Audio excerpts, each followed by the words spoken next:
Y'all know what's going on. It's time for another episode of Doing Time with Joe. I'm your host, Joe Baker. Welcome to the finale of Food by the Game. In episode 5, Craig becomes a father, but Kim dies shortly after the birth of their daughter, Kimmy, making him a widow.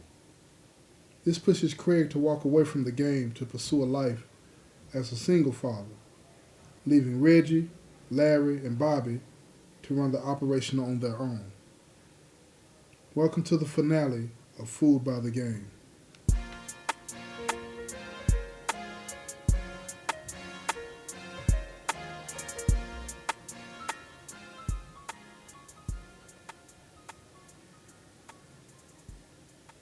The federal prosecutor, Stan Washburn, that locked Phil away for life, was now in private practice. Before his retirement as a prosecutor, he had been keeping tabs on Phil. He knew that Phil was still involved in drug trafficking throughout several states in the United States. So he decided to pay Phil a visit. It had been 5 years since Phil had pleaded guilty to running a criminal enterprise.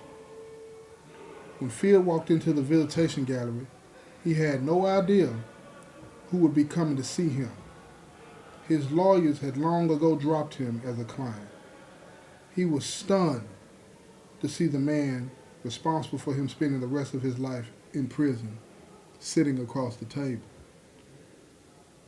As Phil approached him, Mr. Washburn reached out to shake Phil's hand. Phil looked at him and just sat down. It didn't matter to him. He wasn't here to make friends with Phil. He was here to offer Phil hope for a price. He wasted no time. He started out by telling Phil that he was in private practice as a defense attorney and that he could help him get out. Phil didn't say a word. Mr. Washburn kept talking. Over the last 5 years, I've kept track of your activities through my informants. And I know that you have continued to poison the streets with your cocaine. I'm here as a defense attorney, though, to say to you that I can get you a deal to reduce your sentence in exchange for everything about how and who has been running your operation. I know for a fact that the feds are continuing to investigate you.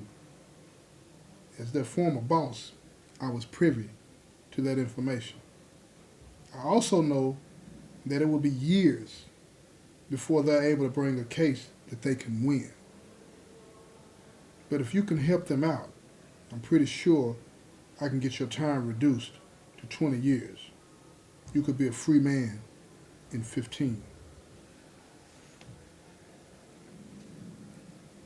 Mr. Washburn stood up, closed his briefcase, and said, "If you're interested, give me a call. Here's my number." That night, Phil couldn't sleep. He had never, ever snitched on anyone in his life. But he was only 37 years old, and he didn't want to die in prison. He thought about how many people in prison serving life would give their right arm for the opportunity that he has. He thought about how most of them wouldn't even hesitate to turn on their crew in exchange for their freedom. Is this who he is? Is this the person that he's become? These are the things that he's asking himself. He knew the answer. He knew. The next morning, he called Stan and told him to come and see him. When they met, they worked out the details. Phil would have to give up the whole operation and the source. In exchange, he would serve 15 more years. Before he gave up the operation, he asked Stan if he could have one more visit with his cousin Reggie. Stan agreed, but he told him, don't say a word to anyone about this. Phil nodded his head in agreement. That weekend, Reggie came up to see him. He told Reggie that he should walk away from the game, like Craig did. Him and the crew. So far, right now, nobody knew that he was running everything. And he could be protected if they did. But Phil needed him to walk away. Reggie didn't catch the hint because he couldn't imagine Phil would snitch on him. As Reggie was leaving, he told Phil that he would think about it. They hugged and he left. On the ride home, Reggie felt an uneasiness in his gut. Something was off. So he called his old friend Craig for advice. It had been almost 2 years since they had talked. When Craig's phone rang and he saw Reggie's name, he just knew something was wrong. Reggie sounded off. So they dispensed with the pleasantries and got straight to the business. What's wrong? Reggie repeated everything that Phil had said to him. Craig sat there, pondering what Reggie had said. Then it hit him. Something his father had told him years ago, which was, you can't figure out what's going on wrong in your life if you don't consider every possibility. Reggie couldn't figure out what was wrong because he couldn't imagine Phil turning on him. When you factor that into the equation, it becomes obvious what's going on. Phil is going to snitch. Craig told Reggie, it's time to walk away. Phil said, do it now. That means he's going to give up everything soon. Reggie told Larry and Bobby to meet him at the spot on Cheatham. That was the only spot that no one knew about. When they got there, Reggie called Craig, and they all talked it out. Bobby didn't want to hear what they were saying. Everybody else was on board to walk away. Let someone else have it, Larry said. It's time anyway. We've made enough money. We're not poor anymore. We started this because we were poor. We're not poor anymore. Let's walk away. Reggie called Eduardo and told him what he thought was going on. Eduardo was cool about it. He said, don't worry about it. I'll take care of it. They all stayed on the phone, talking for a few more minutes, catching up and reminiscing. Then they said their goodbyes. Craig wasn't a fool. Kimmy was his main concern.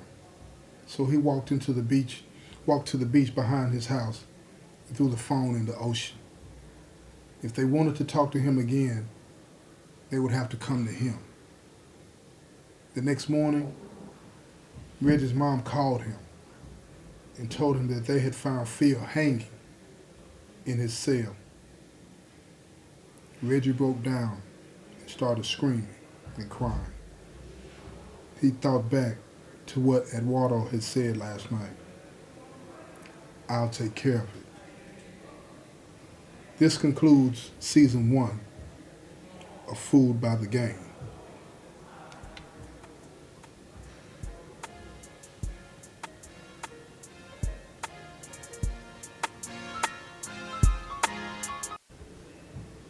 Thank you for listening to the season finale of Fooled by the Game.